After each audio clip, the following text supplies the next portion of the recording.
roads and everything. So the government said to shoot all your camels because they didn't want them.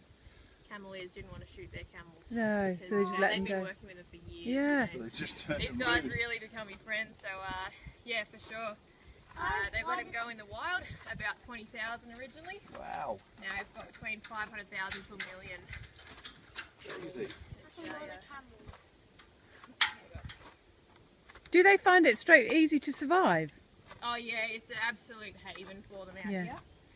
They can eat about 90% of the vegetation. No disease for them because they were quarantined heavily when they were brought over. Okay. Nothing hunts them, so Yeah. they're pretty much just dying of old age. Wow. Oh wow. Right, girls, ready? You ready? Walk it up. Oh my god.